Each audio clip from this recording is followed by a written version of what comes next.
everyone, and welcome to another Seed World Giant Views podcast interview. My name is Alex Martin, and I am the editor of Seed World magazine. And today I am so happy to be joined by Robb Bauman, who is the partner of True Leaf Market. We're here at the American Seed Trade Association's Flower and Vegetable Conference in Orlando. And today, Robb's actually going to kind of help us dive into a fun topic, which is trends in the vegetable sector that's going to propel us into 2023. Thanks so much for joining me today, Robb. Thanks for having me. It's good to be here. I feel like we should start with some introductions just for some people who might not know you as well. So tell me a little bit about yourself and True Leaf Market. Right. So, like as you mentioned, I'm a partner at True Leaf Market. We have a pretty eclectic group of people, and my responsibility with the group of partners is the operations, IT, and some of that good stuff. But we have people focused on marketing, and people focused on production, and people focused on counting all the beans. So, that's kind of how the group works, and that's my role within it. Oh, that's wonderful. Now, I feel like we should talk a little bit about your background as well, because I feel like one of your unique things career-wise is that you didn't start in the seeds. Yeah, no, I am far from a seed. I'm a seedy guy, but I am far from a seedsman. Yeah. So can you tell us about like your previous experiences and how that kind of helped? Yeah, I'm actually an aerospace guy, which really makes no sense. I know. I actually went to school in economics and then did an MBA and actually worked in the aerospace industry and ended up running a bunch of aerospace companies producing jet parts for jet engines, which has nothing to do with seeds, and loved every minute of it, to be honest. But I was on the road pretty much nonstop. And so I was on a trip with my wife, and we were on a ski lift, and she said I was such a different person when I was in the mountains, which I was, and she was honest and right, and it kind of hit me like a frying pan moment, where it hits you in the face and you go, what am I doing? And so, I decided to leave that corporate crazy world and moved to Utah where I could ski, and had a good buddy from undergraduate that is one of our partners now. Lance is the guy who counts the money, and he and I started looking for businesses to do together. And we stumbled upon, we were both gardeners, not just casual gardeners, and both loved to garden. And we actually stumbled upon a seed company. And we started talking to the owner, and he was interested in selling the business. And so that's how we got into the world, the seed world, and we didn't think we'd be in it long, and that was 2010, and we're still here and loving every minute of it. It's been just a great turn of career and events. So sometimes careers take weird turns. Yeah, it's a weird one. So, but yeah, what a great fortuitous opportunity. So. Well, so you mentioned now you've been here for a while. And while, yeah. Yeah, you've had plenty of experience working in the seed sector. What's one thing you've learned since working in the vegetable seed sector?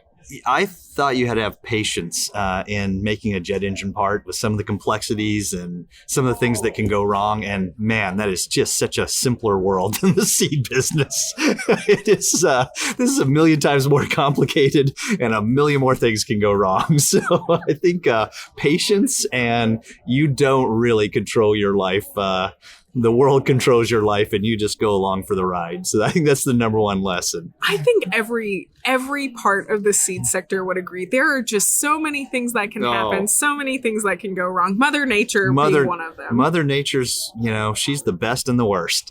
So most people that are new to the seed business, we do a lot of business with people who are just starting and starting to sell seeds, and especially after the pandemic, right? The seed sector was hot, and all of a sudden all these new people came to Amazon, and they wanted to start selling seeds, and it never really even grown much or known.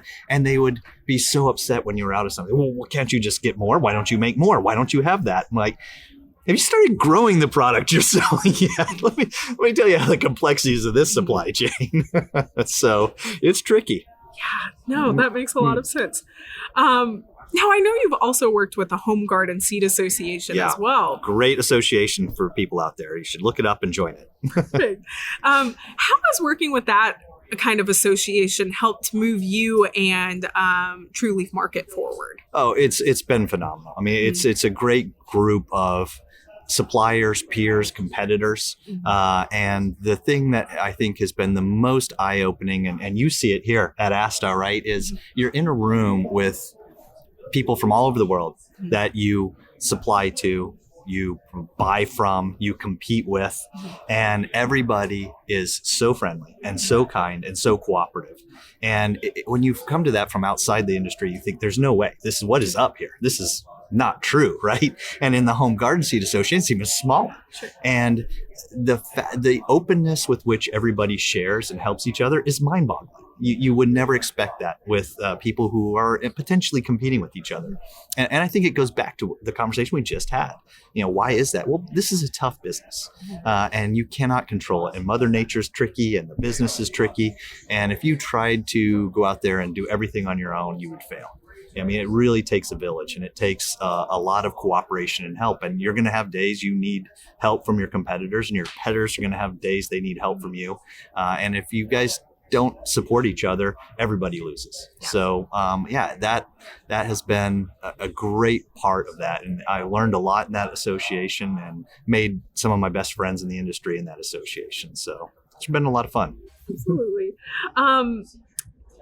As we jump into 2023 with the planting season just around the corner, what are some trends you're kind of seeing in the home garden seed sector right now? Well, there's a couple things that are interesting that we're most excited about. One, we had COVID, and so many people panicked and jumped in and started gardening. One, because they had time, right? And two, because the nervousness with which everybody was seeing supply chains and everything, right? Everybody became very conscious of food and where it came from and its availability. And it was such a great opportunity. And all of us in the industry wondered, well, will this last? Right? We've introduced a lot of people, and a lot of people are going to realize it's great. And a lot of people are also going to realize it's real work. Growing a garden is therapeutic and fun, but it's also work. And how many will stick into it? And I think the good news is that we're seeing as a trend, people are staying. And especially young people. And I think there was a lot of concern there, right? It was a trendy, hot thing to try. And then, okay, well, now I'd like to go back to the bars with my friends and, back to Netflix and I've got other things to do in life. But no, a lot of them are sticking with it. So one big overarching trend is just that people are still gardening, and it's still, people have found how great it is. The second big trend that we've been seeing for years, and this year seems to be bigger again, is container gardening. And I think that ties to what we were talking about. The pandemic is a lot of new people coming to gardening, a lot of younger people haven't maybe have an established house yet. And so they're finding they can grow in a container setting. And the number of varieties people are getting creative about growing in containers continues to grow. And so that we're seeing as a big trend going into the year. When it comes to varieties and other types of trends, microgreens continue to be very interesting. And I think, again, one of the big drivers is during the pandemic, everybody's at home and they're cooking, for the first time in a long time for a lot of people, not going out, but people had been going out and they had seen these microgreens on some of their dishes, and they're all watching the Food Network. I mean, I love that channel, right? And so they're watching these chefs place these beautiful microgreen bundles on it, and now they're cooking at home and saying, well, I want to put some microgreens on there.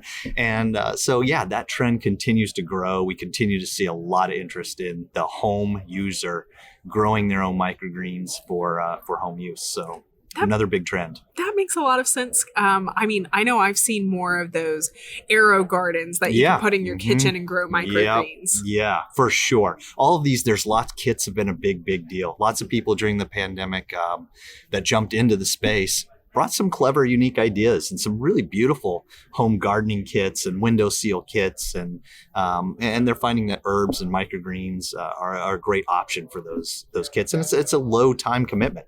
A lot of microgreens you can plant and start and harvest within 2 weeks.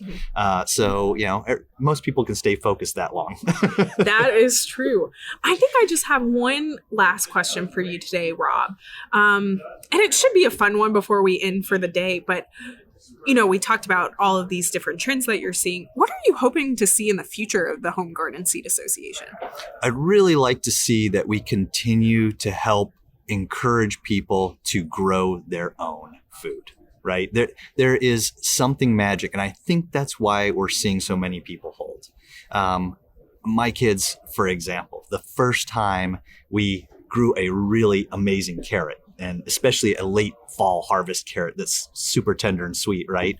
And they pull it out of the ground themselves and they're amazed at this beautiful carrot, and they wash it off with the hose and take a bite of it right there in the yard and taste the sugary crispness of it. It is unlike anything you'll buy at a grocery store. And I'm hoping more than anything that we continue through the Home Garden Association and through this industry to introduce people back to growing their own food, how tasty it can be, and how rewarding it is to have done it yourself. So that's what we're hoping for. Perfect. Well, thank you so much again, Rob, for joining me. Alex, thank you. Thanks for having us. I think that's all we have for you all today, folks. It was a fantastic conversation. Hopefully you took home something that you can teach and learn at the dinner table. And make sure you stay tuned for some more podcasts coming out of the conference this week. Thanks, everyone.